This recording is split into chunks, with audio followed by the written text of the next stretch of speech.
na-scam sa photographer.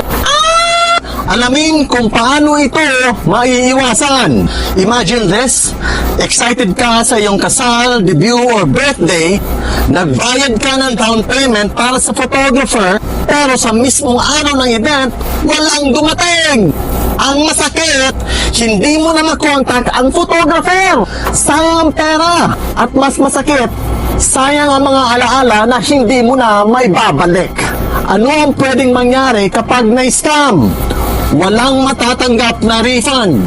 Madalas, hindi mo na mababawi ang perang ibinayad mo. Sayang ang moments. Wala kang matinong larawan o video ng iyong espesyal na araw. Stress at disappointment. Imbis na mag-enjoy, punong-puno ka ng sama ng loob.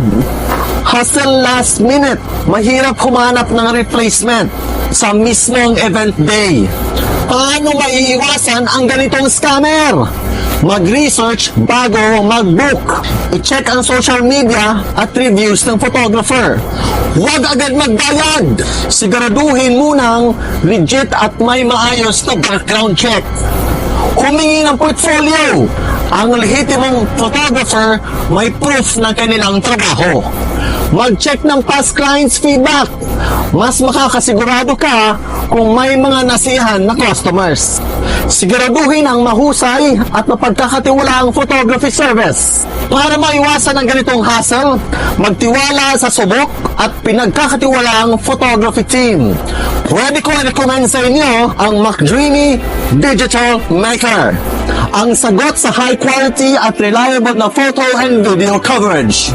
Kami po ay professional and experienced photographers, on time at committed sa serbisyo. High quality photos and cinematic videos, may malinaw na agreement at transparent sa proseso. Huwag nang mapapaluto sa peking photographers. Siguraduhin na iyong event ay may mga alaala na panghabang buhay. Message us now at McDreamy Digital Maker.